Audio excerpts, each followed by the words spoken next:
Hello Apu Biswas, হ্যাঁ বলুন। কেমন আছেন? এই তো বরাবর মতো ভালো আছি। সবাই কি আপনার খবর পড়া দেখতে চায় নাকি? হ্যাঁ, উপবিশ্বাস তো বরাবরের খবর, অফকোর্স জানতে চাইবে আজকের খবর। এর পরের প্রশ্ন, অপু বিশ্বাসের ধর্ম। সকলেই জানে, বারবার বলার কিছু নেই। তো শাহরুখ খানকে জিজ্ঞেস করা হয়েছিল, সে কিন্তু একটা অ্যান্সার করেছিল যে তার ওয়াইফ হিন্দু এবং সে মুসলিম, তার সন্তান বিশেষ করে সোহানা তার মেয়ে নাকি জিজ্ঞেস করেছে পাপা আমি কি স্কুলে কাগজপত্র, হ্যাঁ স্কুলে গিয়ে যখন কাগজ সবকিছু রেডি করা হয় তখন নাকি বলা হয়েছিল যে সে কোথায়, তখন সে বলেছিল আমি হিন্দুস্তানি। তো যেহেতু আমাদের দেশগুলোতে আসলে কন্ট্রোভার্সিয়াল ব্যাপারগুলো অনেক বেশি চলে আসে, নেগেটিভলি চলে আসে, তো সেই জায়গা থেকে আমি মনে করি মনে প্রাণে আমার সন্তান অবশ্যই মনে প্রাণে একজন মুসলিম এবং সে নামাজ পড়ে এবং আমি যখন বাইরে বের হই বা আমি ঘুমাতে যাই তখন সে আমাকে সূরা পড়ে ফু দিয়ে দেয়। মাশাআল্লাহ।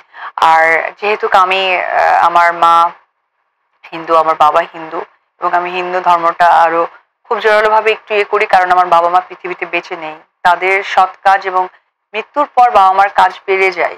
এটা আমি জানি না সবাই মানবে কিনা, বাট আমার কাছে মনে হয় বেড়ে যায়। তো সেই জায়গা থেকে আসলে এটা আমাকে পালন করতেই হয়। আর দর্শক ভক্তরা যারা আছে, যারা নেগেটিভলি প্রেজেন্ট করে, আসলে তারা অতটা খেয়াল করেন না বা অতটা দেখতে যান না, সো তাদেরকে বোঝানোর আমার ইচ্ছে বা কোনো ক্ষমতা আমার নেই। আর যে দর্শকরা আমাকে সাপোর্ট করে তারা নিশ্চয়ই ভেবে চিনতে বুঝে একটা হিউম্যানিটির জায়গা থেকে আমাকে সাপোর্ট করে। তো অল ওভার মিলে আই থিঙ্ক আমার অ্যান্সারটা পেয়ে গেছে। অপু বিশ্বাসের প্রথম ছবি? উপবিশ্বাসের প্রথম ছবি অবশ্যই কাল সকালে, বাট যদি ফুল ফেস হিরোইন বলে তাহলে কোটি টাকার কাপড়। অপু বিশ্বাস গান, আপনার কণ্ঠে গান শুনতে চায় হয়তো। আমার কণ্ঠে গান, আমি তো সিঙ্গার নই, মজা করে কয়েকটা প্রোগ্রামে গান গেয়েছি। আর আজকে গলার অবস্থা অত্যন্ত বাজে কারণ আমার ঠান্ডা লেগেছে। তাহলে একটু ঠান্ডা ঠান্ডা গানই শুনিয়ে দেন না, বেশি ঠান্ডা হয়ে যাবে আমার দর্শক, কারণ আমি চাই দর্শকরা ঠিক আমার এই কফির মতোই একদম থাকুক তরতাজা। তো আজকে গান না, কোনো একদিন। আপনি কিভাবে নেবেন আসলে আমি জানি না। বলেন। অপু বিশ্বাস কি মারা গেছেন? মাঝে মাঝে না সকালে উঠে আমিও দেখি যে অপু বিশ্বাসের ইন্তেকাল হয়েছে। আমি যখন ভাবি যে আমি আমার গিয়ে দেখি যে হঠাৎ করে আবার হয় না যে আমার ফেসটা চেঞ্জ হলো কিনা, দেখি না যেটা আমি আছি। খবরে কিছু কিছু ব্যাপার থাকে, একটু ভুয়াও থাকে, আসলে এটাও সত্য। Apu Biswas Bappi Chowdhury. Very good, because আমার কো আর্টিস্ট, আমরা একসাথে কাজ করেছি। আর কাজের জায়গা থেকে কি বলবো, প্রথম আমার কামব্যাক করার একটি সিনেমা রিলিজ হয়েছে, so very good. Apu Biswas Shakib Khan.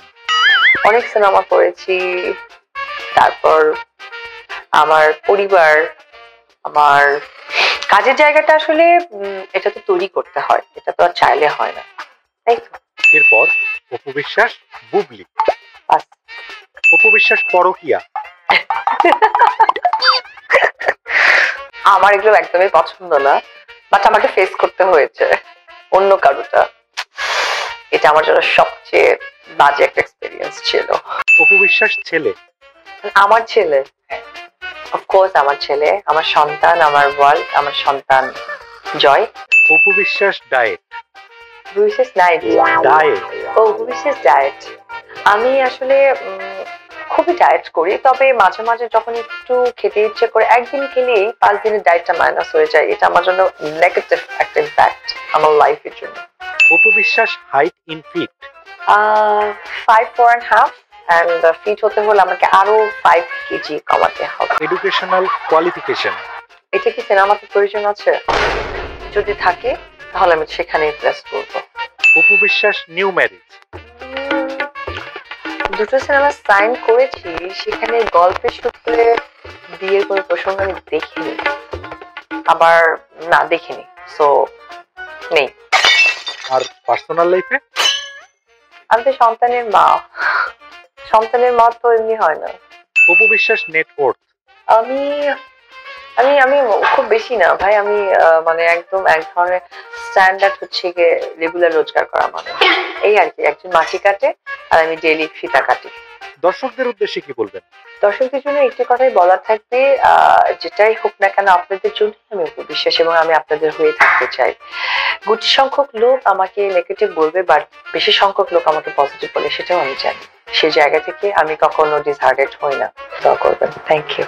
হ্যাঁ একদম তাই, কিন্তু থাকে না দি ওই যে সবার দর্শকের তো নায়িকাদের নিয়ে নায়কদের নিয়ে স্পেশালি যারা আসলে তাদের ব্যক্তিগত বিষয়গুলোকে খুব খোলাসা ভাবে দর্শকের সাথে সবসময় শেয়ার করে, স্পেশালি তোমার জায়গাটা যে যদি বলি, তো সেই জায়গা থেকে তুমি কিন্তু একটা ইন্টারভিউতে বলেছিলে যে তুমি ধর্মান্তরিত হয়েছো বিবাহের পরে, এবং তোমার নাম Apu Islam Khan something like that আমরা শুনতে পেয়েছি, এটা আসলে কতটুকু সত্য? অবশ্যই সত্য, কারণ আমার নাম টুকু ইসলাম খান, বিয়ে হয়েছে, কিন্তু আমি না মনে প্রাণে কোথাও জানি আমি ব্যাপারটা হয় নাই। আচ্ছা, এটা হচ্ছে একটা মানুষের হিউম্যান ব্যাপার থাকে না, সেই হিউম্যানের ব্যাপার থেকে। আর আমি বলেছি অফকোর্স, সেটা হচ্ছে যে উম, যেমন ধরো আমি আমার সাংসারিক জীবন থেকে আমার ব্যক্তি জীবনটা খুব আড়াল করে রেখেছিলাম। যখন আমি আড়াল ভাঙলাম তখন খুব একটা সময়ই পেলাম না জিনিসটাকে এনজয় করার জন্য বা জিনিসটাকে এক্সপ্লেন করার জন্য।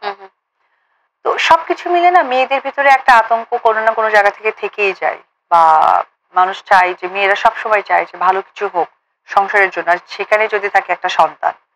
তো সেই জায়গা থেকে চেয়েছিলাম ভালো কিছু হোক, কারণ হয়তো বা টিভি মিডিয়ার প্রোগ্রামগুলোর মধ্য দিয়েও হয়তো তার কাছে অ্যান্সারগুলো পৌঁছে যেত, বা সেটা জানতে পারতো, বা কিছু একটা, বা দূরত্ব খুব বেশি সৃষ্টি হয়ে গেছিল that time, not right now, that টাইমের কথা বলছি। তো ওইটাও কিছুটা মনে করতে পারো যে আমি অত না ফেসবুক বুঝতাম না যে ফেসবুকে আসলে আমার এত স্ট্যাটাস দিতে হবে, এই মুহূর্তে আমাকে ছবি বের করতে হবে, এই মুহূর্তে সিরিয়াসলি। তো সেই জায়গা থেকে আমার কাছে মনে হচ্ছিল তার কাছে ইম্পর্টেন্স যে আমার মেসেজ গুলো পাঠানো, এটাই ছিল। কিন্তু বেলা শেষে অনেক কিছু না থেকে যায়, অনেক কিছু।